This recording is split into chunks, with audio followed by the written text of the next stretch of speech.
Hi friends, welcome back to பசீம் ருசீம். இன்னைக்கு பசீம் ருசீமில் ஒரு அருமையான பாகற்காய் ஃப்ரை எப்படி செய்கிறது அப்படின்னு பார்க்க போகிறோம். ஸோ இந்த வீடியோ ஸ்கிப் பண்ணாமல் லாஸ்ட் வரைக்கும் பார்த்து கண்டிப்பாக நீங்களும் ட்ரை பண்ணி பாருங்கள். வாங்க ரெசிபிக்குள்ளே போகலாம். 1/4 கிலோ பாகற்காயை வாஷ் பண்ணி க்ளீன் பண்ணிவிட்டு இந்த திக்னஸ்க்கு ரொம்ப திக்காகவும் இல்லாமல் ரொம்ப தின்னாகவும் இல்லாமல் மீடியமாக வீடியோவில் பார்க்குற மாதிரி கட் பண்ணி எடுத்துக்கணும்.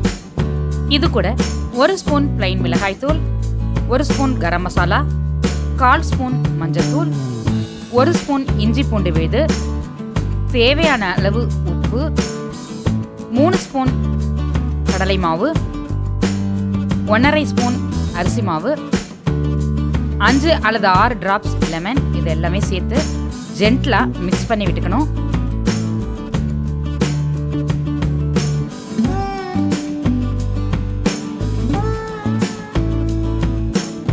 மிக்ஸ் பண்ணிவிட்டு எந்த அளவுக்கு தண்ணி தேவைப்படுது அப்படின்னு பார்த்து கொஞ்சமாக தண்ணி தெளித்து விட்டு மிக்ஸ் பண்ணிக்கணும். திரும்பவும் நல்லா ஃப்ரெஷ்ஷான பாகற்காயாக இருந்தால் இந்த மாதிரி மிக்ஸ் பண்ணும்போது விதைகள் தனியாக உதிராது, அதிலே இருக்கும். விதையோடு சாப்பிட்றது ரொம்ப ரொம்ப இம்பார்ட்டண்ட். இது மாதிரி ஈவனாக நல்லா மிக்ஸ் பண்ணிவிட்டு ஒரு 10 நிமிஷம் ஊற வச்சு அதுக்கப்புறம் ஃப்ரை பண்ண போகிறோம். ஆயில் நல்லா ஹீட்டான பிறகு நம்ம வச்சுருக்க பாகற்காயை 1 by 1 அதில் போட்டு நல்லா கிறிஸ்பாக ஆகிற வரைக்கும், கோல்டன் கலராக ஆகிற வரைக்கும் வெயிட் பண்ணி ஃப்ரை பண்ணிக்கணும்.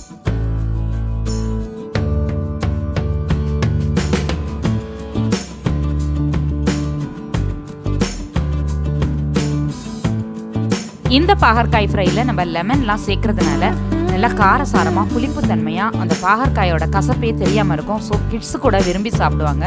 கண்டிப்பாக நீங்கள் செஞ்சு கொடுங்க உங்கள் கிட்ஸுக்கு.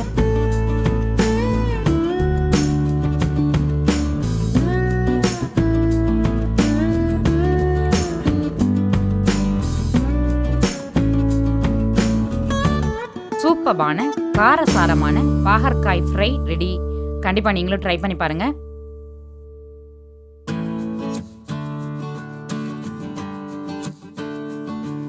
இந்த வீடியோ உங்களுக்கு பிடிச்சிருந்தா லைக் பண்ணுங்க, ஷேர் பண்ணுங்க. இந்த வீடியோக்கு கீழே உங்களுடைய கருத்துக்களை பதிவிட மறந்துடாதீங்க. வணக்கம்.